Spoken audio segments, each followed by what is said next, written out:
안녕하세요. 저는 40대 변호사입니다. 저는 삐뚤어진 사고를 가지고 있는 사람이었어요. 그런데 10년 전, 저의 삐뚤어진 생각이 올바르게 변한 사건을 겪게 되었습니다. 오늘은 그 일을 통해 제 인생이 어떻게 변했는지를 이야기해보고자 합니다. 그러려면 제 어렸을 적 이야기부터 시작해야 하는데요. 아직 학교도 가지 않았던 어린 나이로 돌아가 보도록 하겠습니다. 인류애라는 말이 있죠. 인간이라는 존재를 긍정적으로 바라본다는 뜻인 이 인류애를 저는 가져본 적이 없습니다. 왜냐하면 자아가 형성될 시기에 인간에게 많은 상처를 받았거든요. 저희 어머니와 아버지는 매우 헌신적인 분들이셨어요. 저와는 달리 인류애가 풍성한 분들이셨죠. 어느 정도였냐면 사람이든 동물이든 하다못해 식물까지도 생명력이 있는 모든 것들을 사랑하셨습니다. 공감 능력이 특히 뛰어나셨기 때문에 누군가가 힘들어하고 있는 것을 빠르게 눈치채셨고 그들을 돕고 싶어 하셨어요. 덕분에 부모님은 모두와도 두루두루 잘 지내셨습니다. 그럴만도 하죠. 더 좋은 것을, 더 큰 것을 가지려고 하는 사람들 사이에서 배려하고 욕심을 내려놓고 양보하는 분들이셨으니까요. 저는 이런 모습이 인간 사회의 미덕이라고 생각합니다. 하지만 그건 모든 사람이 그럴 때의 이야기죠. 부모님의 친절과 배려가 깊어질수록 사람들은 부모님을 무시했어요. 두 분의 호의를 당연하게 생각했죠. 부모님은 점점 지쳐가셨고 더 이상 누군가를 돕지 않으셨습니다. 그랬더니 지금까지 도움을 받았던 것은 생각하지 못하고 부모님에게 손가락질을 하더라고요. 저거 봐. 사람들이 아쉬운 소리 한 번 했다고 삐져가지고는 좋은 일 하는 걸 꼭 저렇게 티내야겠어? 사람들이 쪼잔하게. 저희 가족은 이사까지 고려할 정도로 동네에서 배척당했습니다. 그러던 중 저희 가족에게 끔찍한 일이 벌어졌어요. 바로 아버지가 교통사고 날 뻔한 아이를 구하려다가 그만 세상을 떠나신 것이죠. 이 일은 지금까지 부모님에게 손가락질하던 사람들에게 큰 충격을 가져다 주었습니다. 생각보다 좋은 사람은 아니었다 라며 부모님을 조롱하던 사람들의 입을 꾹 다물게 만들었어요. 모두가 아버지의 용감한 행동을 칭찬했습니다. 그런데 어머니와 제게는 그런 칭찬이 들리지 않았습니다. 칭찬받지 않아도 좋으니 아버지가 살아 돌아오기만을 바랐죠. 아버지의 장례식장엔 수많은 사람들이 문상을 왔습니다. 장례식을 마치고 나서도 동네 사람들은 저희 집을 찾아와서 위로를 건넸고 필요한 음식이나 생필품들을 건네주었죠. 아버지의 용기에 박수를 보낸다면서요. 그런데 웃긴 게 뭔지 아시나요? 이것도 얼마 가지 못했습니다. 어머니가 좀처럼 기운을 차리지 못하자 그걸 가지고도 손가락질하기 시작한 거예요. 애엄마가 정신 차려야지. 아직도 저렇게 기운을 못 차리면 어떡해? 우리가 이것저것 챙겨주니까 그러는 거 아니에요?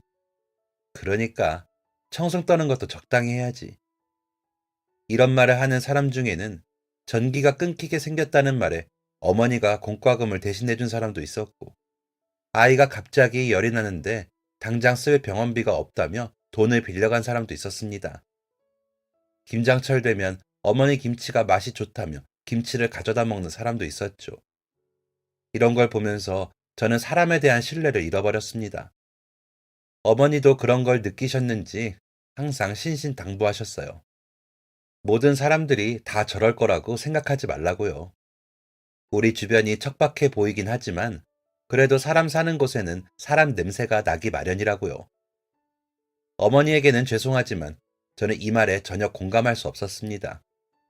뭘 잘 모르는 어머니의 자기 만족이라고 생각했죠. 또 어머니를 내심 원망하는 마음도 있었어요. 어머니가 유하고 성내지 않는 분이라는 이유로 저도 그런 아이 취급을 받았거든요. 학교에 가면 친구들이 저를 놀려댔습니다. 놀리는 내용은 뻔하죠. 아빠 없는 녀석, 멍청이 엄마를 둔 아들. 그러다 발끈해서 화라도 내면 너네 엄마가 이러는 거 보면 충격받아서 쓰러질 거라는 말을 하면서 저를 되려 나쁜 놈 취급했죠. 저는 동네 아이들에게 놀려도 되는 존재, 마음대로 건드려도 찍소리 하나 내지 못하는 존재였습니다. 그래서 선택한 게 공부였어요. 공부를 잘하면 외지인 선생님들이 저에게 관심을 가져주셨거든요.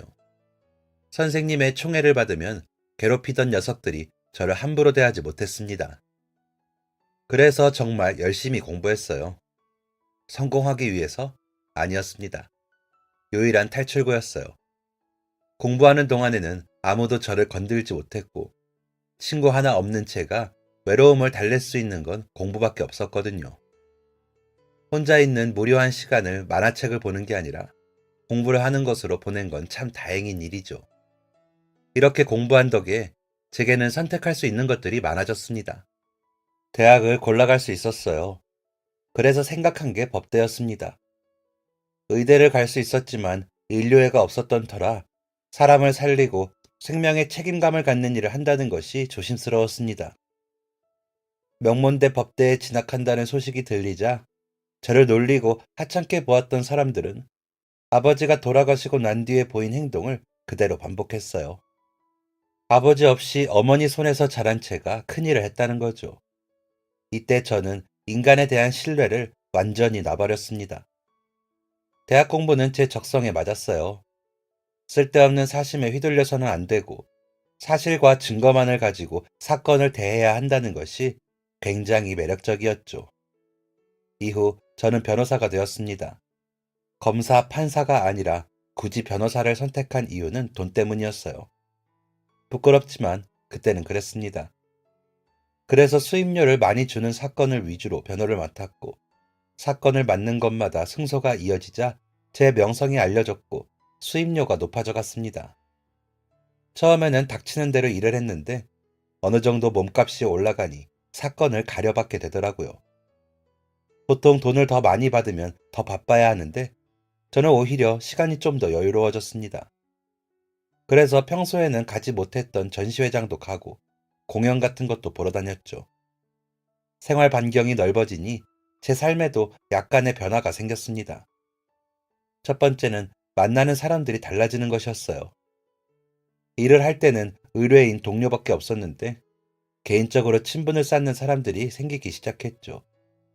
두 번째는 여성분들과의 만남이었습니다. 더 정확히 표현하자면 저에게 호감을 표현하는 분들이었죠. 당시에 저는 결혼 정년기였기 때문에 여성분들의 대시를 받는 게 어찌 보면 당연했습니다. 제 입으로 말하기는 부끄럽지만 어쨌든 전문직이다 보니 신랑감으로서 부족함은 없다고 생각하셨던 것이겠죠. 저는 첫 번째의 경우 개인적으로 친분을 쌓는 것에는 거리낌이 없었습니다.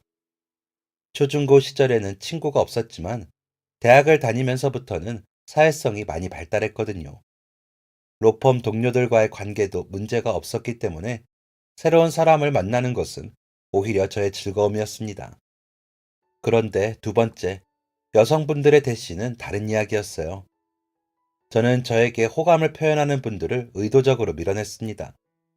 정말 많이 불편하더라고요. 제가 여자를 싫어하는 것도 아닙니다. 제 이상형과 가까운 여성분을 만나면 가슴이 뛰는 것도 사실이에요. 실제로 대학과 사회생활 중에 호감을 가지게 된 여자분이 계십니다.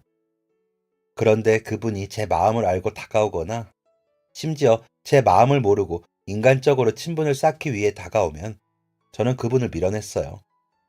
괜히 차갑게 틱틱거리면서 말이죠. 결국 호감을 가졌던 여자분들 중 반은 기분 나빠하시며 돌아서셨고 나머지 반은 상처를 받고 돌아섰습니다. 그럴 때마다 얼마나 후회했는지 몰라요.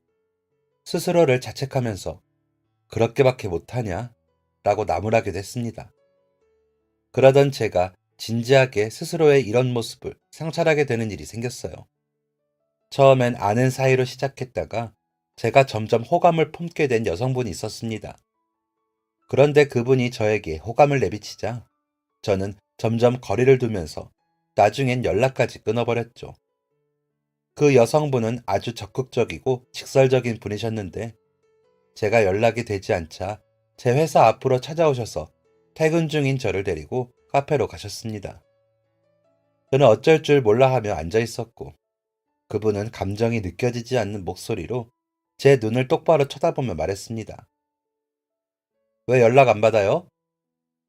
저는 아무 말도 못했죠. 제가 선일 씨한테 관심 있는 건 알고 있었죠? 저는 눈을 크게 뜨고 여성분을 보았습니다. 설마 이걸 직접적으로 말할 줄은 몰랐어요. 부끄러워서 그러는 건 아닌 것 같고, 나한테 관심이 없는 건 아닌 것 같고, 설마 나 가지고 놀아요? 저는 손사래를 치며 아니라고 말했습니다. 그러자 그분은 그게 아닌데 왜 이렇게 행동해요? 내가 오늘 찾아오지 않았더라면 저는 평생 선일 씨를 오해했을 거예요. 사람 마음 가지고 장난치는 나쁜 쓰레기라고.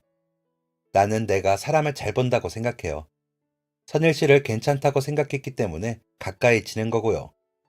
그런데 갑자기 잠수를 타다니.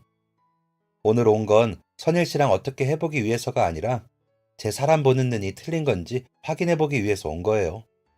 그런데 제 눈이 틀린 건 아니겠네요. 선일 씨는 나쁜 놈은 아니고 숨기는 게 많은 사람인 것 같아요. 꿰뚫어 보는 눈을 가진 것 같았습니다. 저는 이 일을 계기로 진지하게 고민했어요. 무엇이 저를 주저하게 하는 것인지. 긴 고민 끝에 내린 결론은 제가 저에게 호감을 비치는 여성분들에게서 어머니의 모습을 보는 것이었습니다. 저의 가족인, 저와 가장 가까운 존재가 고생하고 상처받으며 살았던 것을 보고 자랐기 때문에 누군가와 진지한 관계가 되면 그 사람에게서도 어머니의 모습을 보게 될까 지레 겁먹고 도망쳤던 것이었습니다. 더 쉽게 말하자면 저는 사랑하는 어머니가 고통스러워하는 것을 보면서 똑같은 괴로움을 겪었습니다. 그 과정을 또다시 겪는 게 두려웠던 것이죠. 제 내면을 돌아본 저는 제 회사로 찾아왔던 그분을 찾아갔습니다. 그리고 제 과거와 이번에 깨달은 바를 말씀드렸죠. 그랬더니 그분은 그게 선일 씨의 비밀이었나 보네요. 라고 말하면서 제 상처를 감싸 주었습니다. 그 순간, 아, 나도 누군가에게 의지할 수 있는 사람이구나. 라는 것을 느꼈습니다. 그분과 만나면서 많은 일이 있었어요. 위로도 많이 받았고, 자존감 강하고 성숙한 모습에 자극도 많이 받았죠. 그분은 존경할 만한 사람이었습니다. 함께 있으면 성장하는 게 느껴지는 사람이었어요. 그런데 제가 아직 부족했던 탓일까요? 그분은 제가 자신에게 의지하는 것이 불편하고 부담스럽다고 말했습니다. 제가 겪었던 과거의 상처가 자기에게도 전해지는 것 같아서 부담스럽다고요. 갑작스러운 말에 당황한 저는 무엇이 부담스러운 것인지 알려준다면 그게 무엇이 됐든 다 고치겠다고 말했습니다. 제 과거의 아픔이 그렇게 싫다면 절대 티 내지 않겠다고 맹세까지 했죠. 그런데 그분은 이미 마음을 정한 듯 했고 결국 이별을 고했습니다. 그 어떤 전조 증상도 없었죠. 갑작스러운 이별은 쓰나미같이 슬픔을 몰고 왔고 저는 한동안 시리에 빠져 살았습니다. 처음으로 정을 주고 마음을 주었던 사람이었기에 정말 많이 힘들었어요. 그런데 얼마 뒤 저는 충격적인 소식을 듣게 되었습니다. 바로 그분의 결혼 소식이었죠. 첫사랑이라고 하더라고요. 알고 보니 저와 만나던 중에 첫사랑과 재회하게 되었고 그 사람과 결혼하기 위해 저에게 핑계를 대며 헤어지자고 한 것이었습니다. 연애 중에 첫사랑을 만났다니. 그런데 그것도 모자라서 내 가장 상처인 부분을 들춰내며 이별을 고하다니. 배신감에 치가 떨렸습니다. 쿨하게 헤어지고 축복을 빌어주고 싶었지만 그건 정말 쉬운 일이 아니더라고요. 저는 이 일을 끝으로 여자에게도 마음을 닫았습니다. 그 누구에게도 호감을 갖지 않고 사랑 따위에 눈머는 일은 결코 없을 거라고 다짐했죠. 이후 저는 일만 했습니다. 제발 쉬라는 이야기를 들을 정도로 일만 했어요. 왜 그렇게 일만 했을까 생각해보면 제 마음속에 허전한 부분을 채우고 싶었던 것 같습니다. 바쁘게 정신없이 일을 하다 보면 저를 괴롭히는 잡생각이 사라졌거든요. 하지만 사람이기에 잠은 자야 했습니다. 그런데 문제는 잠에 깊게 들지 못하는 것이었어요. 수면이 부족하니 예민하게 되고 제 예민함이 주변 사람들을 괴롭게 하는 게 느껴졌습니다. 그래서 술을 먹기 시작했어요. 일을 마치면 술을 찾았고 술을 마시면 잠에 들 수 있었죠. 저의 이런 모습을 가장 가까이에서 보는 어머니의 걱정은 날로 깊어져 갔고 어머니는 그런 저를 어르고 달래셨습니다. 하지만 저는 어머니의 기대에 부응하지 못했습니다. 대신 집에서 술을 마시는 모습을 보여드리지 않으려고 밖에서 술을 마셨죠. 일로 마음속에 허전함을 채우는 것뿐만 아니라 사람들을 만나면서 마음속의 공백을 채우려고 했습니다. 사람들과 시끌벅적하게 있다가 집으로 돌아오면 외로운 마음이 커질 테니 밖에서 술을 진탕 마시고 들어오는 날이 많았죠. 그렇게 만취한 상태로 집에 들어온 다음 날이면 어머니는 제게 해장국을 끓여주셨고 저는 죄인된 모습으로 고개를 푹 숙인 채 밥만 먹었습니다. 도대체 어디서부터 잘못된 것이었을까요? 누군가는 불안정한 제 모습을 보고 결혼을 하면 나아지지 않겠냐? 결혼이 아니라면 연애라도 해라 라고 말했습니다. 그런데 이런 제가 누구를 만날 수 있겠어요? 어느 집 귀한 딸을 고생시키겠다고 결혼을 하겠습니까? 제게 결혼은 먼 미래 이야기였어요. 그렇게 하루하루 연명하듯 살아가던 어느 날, 제 인생을 뒤바꾼 사건을 만나게 되었습니다. 당시 저는 불안정한 심리 상태였기 때문에 변호사 일도 예전만큼 잘하지 못했어요. 솔직히 말하면 언제 잘려도 모를 정도로 심각한 상태였죠. 그러던 중 퇴근을 하고 또 술을 마시러 사무실 밖을 나섰는데 누군가가 제 손을 덥석 잡았습니다. 깜짝 놀라서 손을 보았는데 작은 어린 나이의 손이 제 손을 잡고 있더라고요. 정말 어린아이가 저를 잡아세운 것이었죠. 너는 누구니?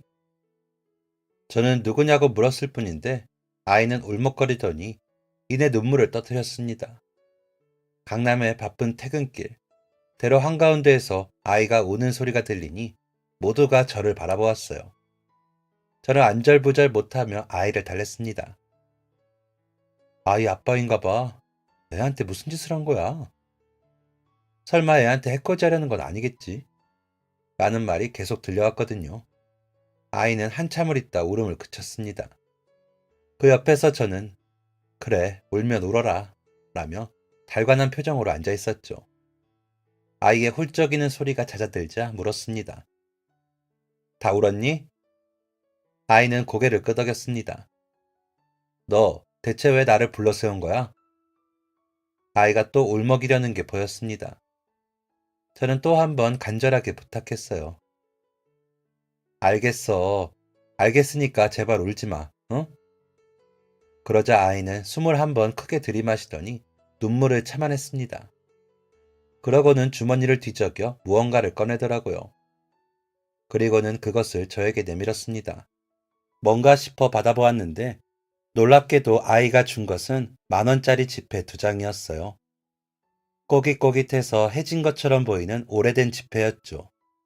처음 보는 아이가 저에게 그것도 돈을 주다니 모든 상황이 아이러니하게 느껴졌습니다. 이제 와서 아이의 행색이 눈에 보였어요. 날씨에 비해 얇은 옷, 무엇보다 이곳에 아이가 혼자 있는 것이 말이 안 됐죠. 저는 깜짝 놀라서 말했습니다. 꼬마야, 너 부모님은 어디 계시니? 아이는 뭐가 또 그리 서러운지 눈물이 그렁그렁 맺힌 채로 대답했습니다. 아저씨, 변호사죠. 우리 아빠 좀 도와주세요. 혹시 아이 아버지에게 무슨 일이 생겨서 도움을 청하러 온 건가? 싶어서 물었어요. 아빠 어디 계시는데? 이어진 아이의 말에 저는 아이가 왜 저를 찾아왔는지 알 수 있었습니다. 경찰서예요. 갑자기 머리가 아파오는 것 같았어요.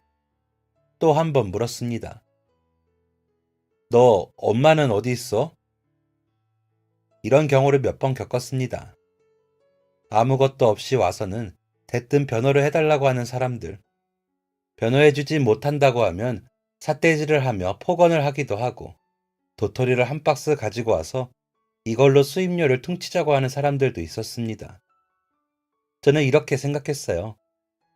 이제는 하다 못해서 애를 앞세우네. 그런데 아이는 고개를 저었습니다. 엄마, 여기 없는데요. 거짓말 하지 마. 너같이 어린아이가 여기까지 혼자 왔다고? 엄마는 아빠 때문에 요즘 바빠요. 엄마는 제가 아저씨 만나러 왔는지 몰라요. 그럼 정말 너 혼자 나를 찾았다고?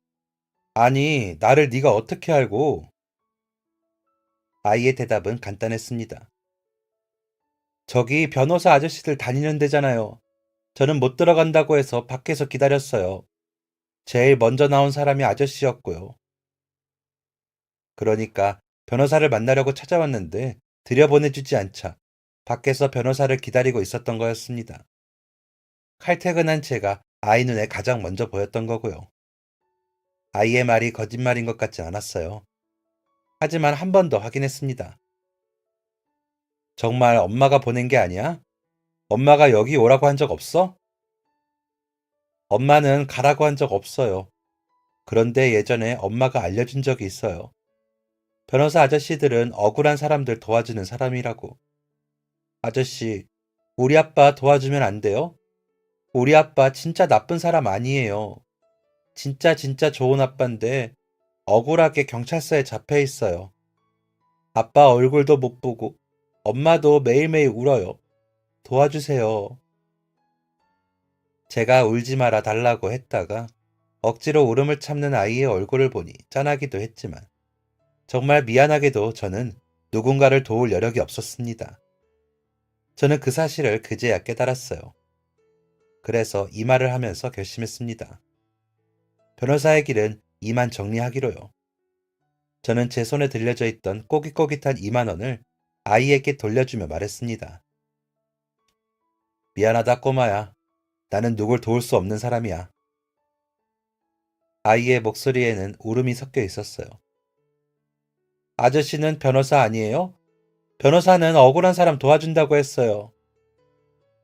저는 진심으로 미안한 마음을 담아 말했습니다. 응, 아저씨가 그걸 못해서 이젠 변호사 못할 것 같아. 아저씨가 나온 건물로 들어가면 아저씨보다 훨씬 유능한 변호사 아저씨들이 계셔. 너 혼자 가지 말고 꼭 어머니랑 같이 가. 저는 제 지갑에 있는 현금을 모두 꺼내서 아이에게 건네주었습니다. 자, 이걸로 오늘은 엄마랑 맛있는 거 사 먹어. 돈이 어디서 났냐고 하면 아저씨 명함 줄 테니까 이 아저씨가 줬다고 하고. 그렇게 돌아서려는데 아이가 제 옷자락을 잡았습니다. 고개를 떨군 채로 아이는 이렇게 말했어요. 우리 엄마 돈 없단 말이에요. 저는 조심스레 아이를 떼어놓고 집으로 돌아왔습니다. 그날은 이상하게 술이 들어가지 않았어요. 술을 마시지 않고 밤을 꼴딱 새웠죠. 여러 복잡한 심경이 있었습니다. 그중 하나는 일을 그만두는 것이었어요. 저는 사직서를 품에 넣고 출근을 했습니다. 엘리베이터를 타고 내려가는데 문득 제 얼굴이 보였어요.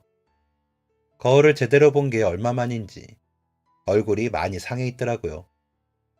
살이 쪽 빠져서 눈은 퀭하고 머리카락과 입술은 푸석푸석했죠.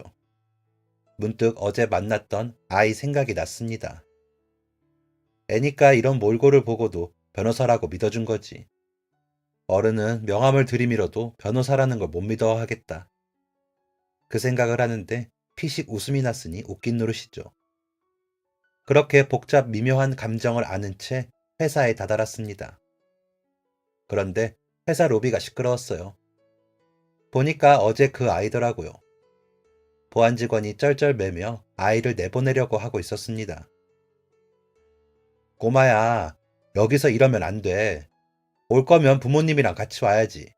이렇게 마구잡이로 찾아올 수 있는 곳이 아니야. 여전히 아이의 손에는 꼬깃꼬깃한 10,000원짜리 2장이 들려 있었죠. 저 돈이 저 아이에게는 얼마나 큰 돈일까? 라는 생각에 다다르자 저도 모르게 이런 말이 나왔습니다. 제 의뢰인입니다. 그곳에 있던 모두가 깜짝 놀라서 저를 쳐다봤어요. 제 상태를 곁에서 지켜본 동기들이 제일 놀랐죠. 이 녀석이 진짜 막 나가기로 했나 보다. 모두가 이런 생각을 가지고 있는 듯 했습니다. 저도 제가 왜 그랬는지 모르겠어요. 가슴속에 사직서가 있는 걸 알면서도 그렇게 말이 나왔습니다. 저는 삐그덕거리며 아이를 데리고 사무실로 향했어요. 사무실에서 아이를 마주하고 앉았는데 한숨밖에 안 나오더군요. 내가 미쳤지. 라는 속마음을 애써 감추고 물었습니다. 아버지한테 일이 있다고 했지? 무슨 일인 거야? 아이 아버지는 교통사고 가해자였습니다. 그것도 신호위반 가해자였죠. 신호를 무시한 채 달리다가 택시와 부딪힌 것이었어요. 아직도 경찰서에 있는 상태라고 했으니 적어도 사람 한 명 정도 잘못됐거나 사람을 치고 도망갔을 거라고 생각했습니다. 다시 머리가 아파왔어요. 똥 밟았다 라는 생각이 들었죠. 이길 사건을 골라 받아도 모자랄 판국에 불리한 사건을 받아버리다니 운이 없어도 지질이 없는 제가 원망스러웠습니다. 그런데 어쩌겠어요. 이미 회사 사람들에게 이 아이가 내 의뢰인이라고 선언했고 아이를 데리고 들어오기까지 했으니 저는 아이와 함께 아버지가 있다는 경찰서로 향했습니다. 제가 아이의 손을 잡고 경찰서 안으로 들어갔는데 경찰관 한 명이 다가왔습니다. 어쩐 일로 오셨습니까? 이 아이 아버지 변호사입니다. 경찰은 그제야 아이의 얼굴을 보았고 이내 깜짝 놀라며 안으로 후다닥 들어갔습니다. 처음 본 경찰보다 좀 더 높은 직급의 경찰이 나왔어요. 저를 보고 퍽 당황한 표정이더군요. 안내를 받아 도착한 곳에 가서 자세한 상황을 들을 수 있었습니다. 그리고 그 얘기를 듣자마자 저는 피가 차게 식는 것을 느꼈어요. 지금 상해를 입은 사람도 없고 사고가 난 직후에 도주하지도 않은 사람을 구속한 상태에서 수사를 했다는 말입니까? 구속 수사는 도주의 위험이 있는 사람에 한해서 이루어져야 합니다. 예를 들어 사람을 치고 도망간 뺑소니범과 같은 사람들을 구속 수사하는 것이죠. 항의를 하니 아이의 아버지가 사고 후에 도주를 하려고 했다는 증언이 나왔다고 하더라고요. 그런데 사고 현장을 신고한 사람이 아이의 아버지였습니다. 신고자가 도망을 가려고 했다? 말이 안 되는 판단이었습니다. 아이가 왜 울면서 저를 찾아왔는지 이해가 됐어요. 변호사를 쓸 돈도 없고 약해 보이니 법에 테두리고 뭐고 자기들 마음대로 사람을 다룬 것이죠. 아직도 이런 사람들이 있다니. 저런 사람들 때문에 청렴한 경찰들이 욕을 먹는 거라고 생각했습니다. 제가 수사 과정에서 불합리함을 이야기하자 경찰들은 곧장 아이의 아버지를 데려왔습니다. 유치장에서 나온 아이의 아버지는 어리둥절한 표정이었습니다. 저는 아이 아버지에게 다가가서 명함을 내밀었습니다. 안녕하세요, 아버님. 소개로 온 박선일 변호사입니다. 변호사 선생님이 여기는 어쩐 일이십니까? 머뭇거리는 말투, 경계하는 눈빛. 저는 아이가 우리 엄마 돈 없는데 라고 말한 것을 떠올렸습니다. 아마 수입료를 걱정하시는 것 같았어요. 아드님을 참 잘 키우셨더라고요. 기특하게도 수입료를 가지고 와서 아버지의 변호를 맡겼습니다. 사실 경찰서 앞에서 아이는 또다시 꼬깃한 10,000원짜리 2장을 주었습니다. 이번에는 100원짜리 동전 2개, 500원짜리 동전 1개도 함께였죠. 이거 우리 아빠 잘 부탁해요. 27,000원. 제가 아이에게 받은 수입료의 전부였습니다. 경찰서를 나와서는 이야기를 좀 들으려고 했어요. 무슨 일인지 알아야 억울하다는 이유를 알 수 있으니까요. 그런데 아이의 아버지는 분주했습니다. 어서 집으로 들어가 봐야 한다고 난리 법석을 떨었죠. 저는 결국 아이의 집으로 향했습니다. 아이의 아버지는 집마당 한 구석으로 가서 무언가를 열심히 확인했어요. 야채가 무더기로 있더라고요. 꼼꼼히 살펴보던 그는 한숨을 푹 쉬며 그 앞에 쭈그리고 앉았습니다. 아휴, 다 버려야겠네. 아이의 아버지는 야채를 트럭에 싣고 다니면서 파는 사람이었습니다. 사고가 난 날도 야채를 팔던 중이었다고 해요. 확인한 야채 무더기는 그 당시 팔다가 못 판 것들이었고요. 경찰서에 있는 동안 그 야채가 모조리 상해 더 이상 상품 가치가 없으니 버려야 한다고 말한 것이었습니다. 밖에서 인기척이 나자 집안에서 누군가가 튀어나왔습니다. 바로 아이의 어머니였죠. 아이 아버지의 얼굴도 많이 상해 있었는데 그 아내의 얼굴은 더욱 수척해져 있었습니다. 여보, 어떻게 된 거야? 경찰들이 보내줬어? 집에 가도 된대? 당신 잘못 없다지? 그렇지? 남편은 아내를 다독이며 말했습니다. 아직 내 잘못이 없다고는 안 나왔어. 나올 수 있었던 건 여기 변호사님 덕분이야. 아이의 어머니는 그제야 제가 보였는지 인사를 건네왔습니다. 안녕하세요. 죄송해요. 제가 경황이 없어서 인사도 못 드렸네요. 아이의 어머니는 남편에게 그동안 못했던 말을 쏟아냈습니다. 당신 밥은 먹은 거야? 얼굴이 왜 이렇게 안 좋아? 남편도 말했죠. 당신이야말로 밥은 먹고 있었던 거야? 나는 밥이라도 나오는데 당신은 아니잖아. 서로의 얼굴을 쓰다듬으며 애틋하게 대화를 주고받는 모습을 보고 있으니 마치 소설책을 읽는 듯한 기분이 들었습니다. 저에게 그런 모습은 비현실적인 장면이었거든요. 돌아가신 아버지가 살아계실 적에 보았지만 까맣게 잊고 있었던 그런 모습이었습니다. 부부는 저를 집 안으로 안내했습니다. 그리고 그 안에서 지금까지 있었던 이야기를 본격적으로 들을 수 있었어요. 사건 당시 아이의 아버지는 어김없이 야채를 파는 중이었습니다. 항상 같은 자리에서 같은 시간에 팔기 때문에 그 동네 사람들은 그 시간에 맞추어 아이 아버지의 야채를 산다고 하더라고요. 사람이 품성이 좋아서인지 주변에 마트가 있는데도 동네 사람들은 야채만큼은 꼭 아이 아버지의 트럭에서 산다고 했습니다. 실제로 질이 좋기도 했고 말이죠. 아주 가끔 물건이 일찍 떨어지는 경우가 있는데 그럴 때는 잠깐 트럭을 몰고 나가서 다시 물건을 채워서 돌아온다고 합니다. 그렇게 트럭을 몰던 중에 사고가 난 것이죠. 저는 물었습니다. 정말 신호위반 안 하셨습니까? 아이와 아이의 어머니가 발끈했어요. 우리 아빠 그런 사람 아니에요. 이런 반응은 충분히 예상했고 또 이해했습니다. 선생님을 변호하려면 저는 진실을 알아야 합니다. 어떤 말을 하셔도 선생님 편일 테니 말씀해 주세요. 정말 안 하셨습니까? 아이 아버지는 고개를 끄덕였고 저는 한 번 더 물었습니다. 그때 상황이 정확히 기억나시나요? 네, 정말 기억납니다. 저는 신호를 받아서 출발했고 신호를 지키지 않은 건 상대 운전자였어요. 변호사가 할 일은 하나였습니다. 의뢰인의 말을 믿고 그 말대로 변호한다. 이야기를 하면서 알게 된 암담한 현실 중 하나는 블랙박스가 없다는 것이었습니다. 의뢰인의 트럭에도 없었고 상대차의 블랙박스는 하필 사고가 난 그 시점에 고장나 있었죠. 아이 어머니는 눈물을 훔치면서 말했어요. 내가 블랙박스 달자고 한마디만 했으면 이런 일은 없었을 텐데. 차를 처음 사던 시점에는 돈이 없어서 달지 못했고 형편이 조금 나아졌을 때는 시간이 없어서 설치를 못했다고 합니다. 그것만 있었으면 억울함을 풀 수 있었을 텐데 답답한 노릇이었죠. 그런데 어쩌겠어요. 이미 벌어진 일인걸요. 저는 최선을 다해 변호할 수 있는 방법을 찾았습니다. 가장 먼저 경찰이 왜 의뢰인을 가해자로 확신했는지를 알아보았어요. 우선 사건 당시 주변에는 CCTV도 카메라도 정차 중인 차량도 없었습니다. 게다가 두 차량에 블랙박스도 없었죠.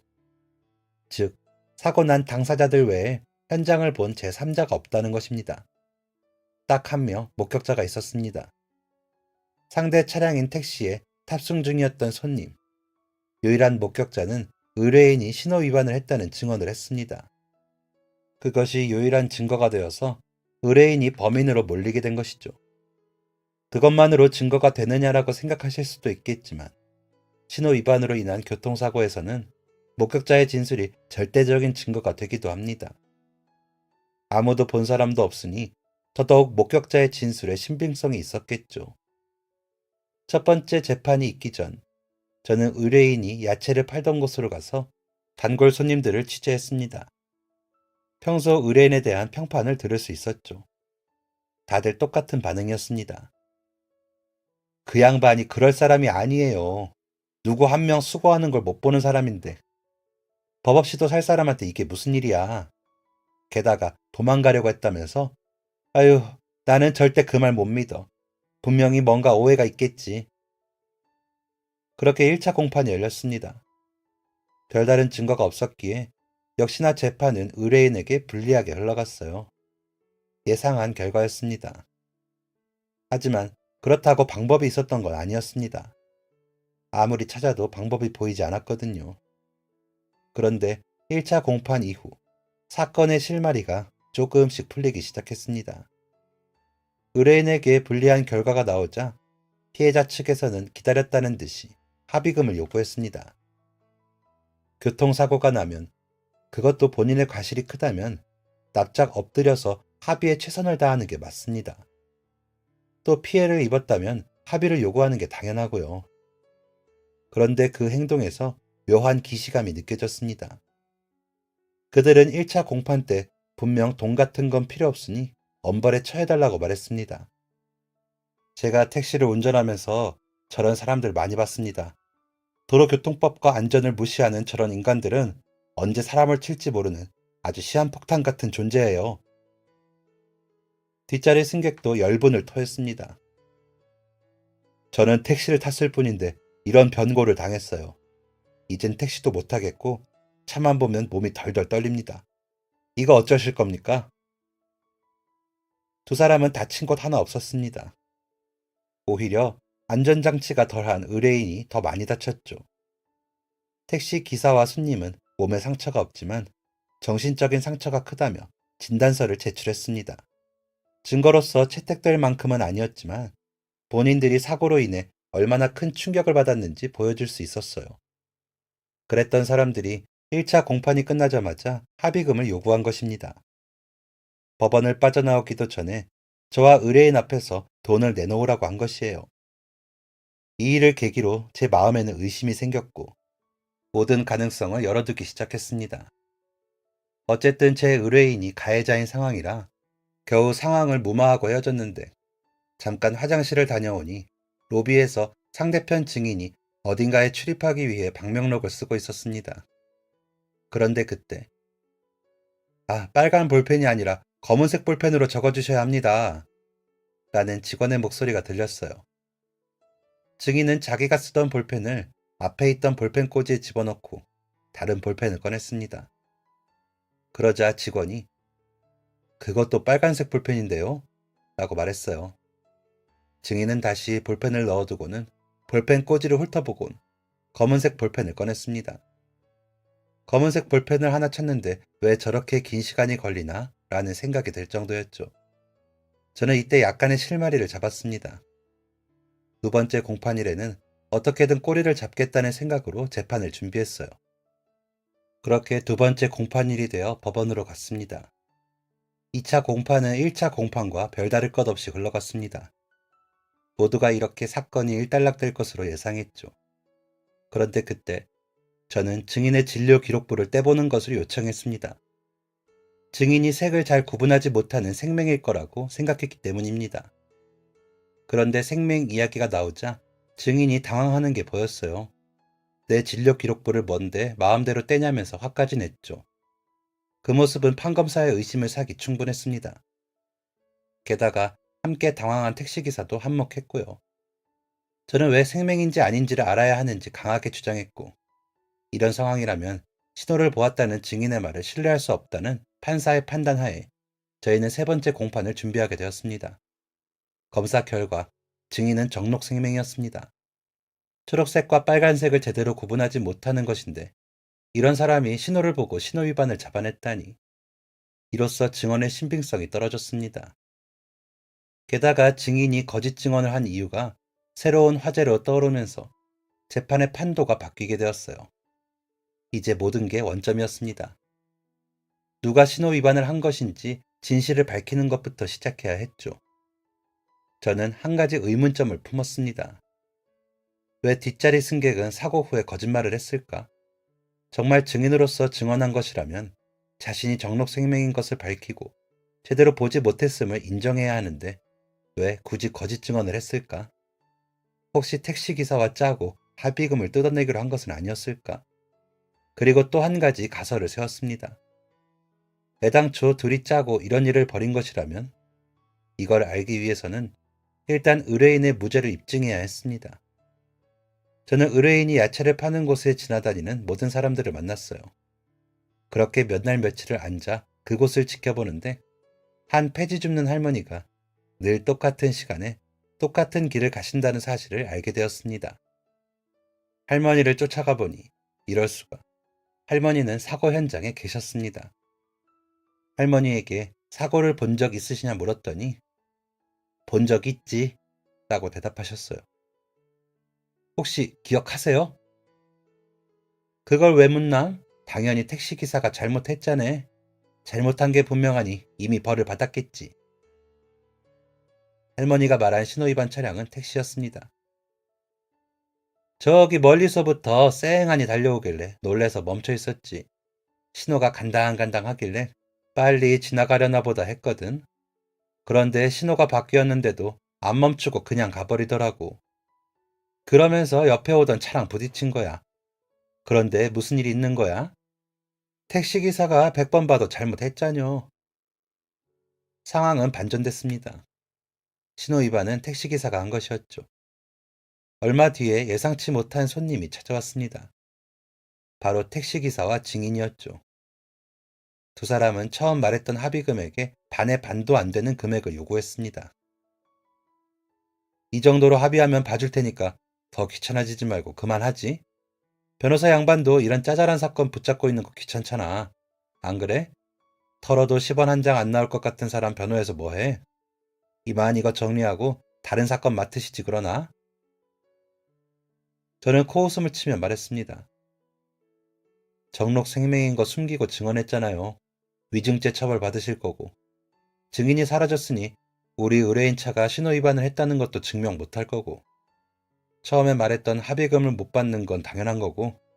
이대로 가다가는 지금 말한 합의금도 못 받을 것 같으니까 빨리 마무리하시려는 거죠. 두 사람은 과하게 흥분하면서 아니라고 했습니다. 저는 슬쩍 건드려볼 필요가 있다고 생각했어요. 제가 목격자를 찾았어요. 두 분이 자주 만나는 걸 봤다는 목격자요. 아, 사고 난 현장을 목격했다는 사람도 찾았네요. 저는 후자의 무게를 둘 줄 알았는데 두 사람은 전자의 무게를 두더라고요. 우리가 자주 만났다니 누가 그런 소리를 해? 우리는 택시기사랑 승객으로 처음 만났어. 역시 뭔가 있었습니다. 저는 두 사람이 고향이 같다는 것과 채무가 있다는 것을 찾아 수사를 의뢰했습니다. 수사 결과 두 사람은 공범이 맞았고 서로 짜고 고의 교통사고를 낸 것이었어요. 당연히 의뢰인의 억울함이 풀렸고 역으로 보상금을 받게 되었습니다. 그런데 정말 웃겼던 것은 증인이 정록생명이라는 것을 택시기사가 몰랐던 것입니다. 자기 동료에게도 숨기고 일을 저지른 것이죠. 용기인 건지 간이 큰 건지 한때는 한마음으로 사기를 계획했을 두 사람이 서로 잡아먹을 것처럼 싸우는 걸 보니 웃음밖에 안 나더라고요. 사건이 마무리되기까지 꽤 긴 시간이 흘렀습니다. 의뢰인 부부는 저에게 두툼한 봉투를 내밀었어요. 그동안 감사했어요, 변호사님. 솔직히 적당히 하다가 포기하실 거라고 생각했는데 이렇게까지 해주신 분을 두고 어떻게 입을 닫겠어요? 봉투에는 현금이 담겨 있었습니다. 저는 받을 수 없었어요. 이미 수임료를 받았으니까요. 그리고 그 돈이 부부에게는 얼마나 큰 돈인지 알고 있었습니다. 그런 마음을 읽었는지 부부는 이렇게 말했어요. 부끄럽지만 동네 주민분들도 마음을 모아주셨어요. 변호사님이 잠도 못 자고 일하시는 걸 보면서 다들 감동받았다고 하더라고요. 그 봉투의 무게가 느껴졌습니다. 그러면서 이런 생각이 들었어요. 아, 이들은 내 부모와 다를 바 없는 사람들이다. 다만 주변 사람들이 다를 뿐이다. 부모님의 인생을 통해 본 인간들의 추악한 모습이 모든 인간들에게 해당하는 것은 아니라는 것을. 모든 사람들이 호의를 당연히 생각하지 않는다는 것을 그때 절실히 깨달았습니다. 그리고 의뢰를 수행하면서 저는 의뢰인의 가족을 보며 많은 위로를 받았어요. 서로를 아끼고 사랑해주는 부부의 모습, 부모를 존경하는 아이의 모습. 그 모습이 참 부러웠지만 감히 가정을 상상하지 못했는데 사람에 대한 신뢰가 회복되고 나니 나도 누군가를 만나볼 수 있지 않을까? 라는 생각이 들더라고요. 수입료를 애써 거절하고 의뢰인 부부와 인사를 나눴습니다. 후련한 마음으로 샤워를 하면서 거울을 보았는데 그 사이에 얼굴이 또 변해 있었습니다. 동네 어른들이 챙겨주신 도시락과 밥 덕분에 빠져있던 살이 다시 차올랐고 얼굴엔 생기가 돌았죠. 생각해보니 술을 안 마신 지도 꽤 됐더군요.